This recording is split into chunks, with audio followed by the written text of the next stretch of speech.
అంటే ఇప్పుడు పీపుల్ అంత దూరం వచ్చి ఈ 3 సెక్టార్స్‌లో మీరేదైతే చెప్పారో, అవును. వాటిలో ఇన్వెస్ట్ చేయడానికి రెడీగా ఉన్నారా అంటారా? లేతే కొంచెం డెవలప్ అయిన తర్వాత చూద్దాంలే అవును. అన్నట్లేమన్నా మీతో మాట్లాడుతూ ఉంటారు కదా సార్ క్లయింట్స్. అవునవును. అవును. అంటే ఇందులో ఎర్లీ బర్డ్ గెట్ వార్మ్స్ అండి. అంటే ఓకే. ఎవరైతే ముందు ప్లాన్ చేసుకొని ఇన్వెస్ట్‌మెంట్ చేస్తారో వాళ్ళకే డబ్బులొస్తాయి. హ్మ్. ఎందుకంటే డెవలప్‌మెంట్ అయ్యాక చూద్దాం అనేసరికి రేట్లు పెరుగుతాయి. హుహు. సో, ఏమి రోడ్లు లేనప్పుడు, సరైన డెవలప్‌మెంట్ లేనప్పుడు ల్యాండ్ తక్కువ దొరుకుతది. హ్మ్. ఎప్పుడైతే రోడ్స్ కానీ నీట్‌గా బ్యూటిఫై అయిపోయిందో, మన హైదరాబాద్ లాగా ఉందో, అప్పుడు రేట్లు పెరిగిపోతాయి. ఓకే. సో, నేనేం చేస్తున్నానంటే విజన్ ఎలా ఉండాలి అంటే చుట్టుపక్కల ఉన్న డెవలప్‌మెంట్స్ ఏంటి, గవర్నమెంట్ ప్రాజెక్ట్స్ ఏంటి, వీటిని బేస్ చేసుకొని అక్కడ హ్మ్. డెవలప్‌మెంట్స్ ఉన్నా లేకపోయినా ప్రెజెంట్ హ్మ్. పెట్టాలి.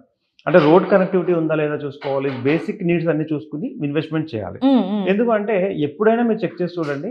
రోడ్ కనెక్టివిటీ, నీట్‌నెస్సు, ఒక కార్పొరేట్ స్టైల్ వచ్చేసరికి రేట్లు పెరిగిపోతాయి. ఓకే. అవును. సో, ఈ లోపులో ఎవరైతే ఇన్వెస్ట్ చేయగలుగుతారో వాళ్ళు 100% ద బెస్ట్ రిటర్న్స్ హ్మ్. తీసుకోగలుగుతారనమాట.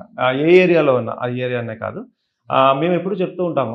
రోడ్ లేనప్పుడు స్థలం తీసుకుంటే తక్కువ రేటుకొస్తది. హ్మ్. రోడ్ ఉన్నప్పుడు ఎక్కువ రేట్ అవుతది. ఓకే. ఇల్లు లేనప్పుడు స్థలం తీసుకుంటే తక్కువ రేటుకొస్తుంది. ఒకసారి ఇల్లు కట్టేసారు. చుట్టుపక్కల 4 ఇల్లులు వచ్చినాయి అంటే డెవలప్‌మెంట్ మారిపోతది.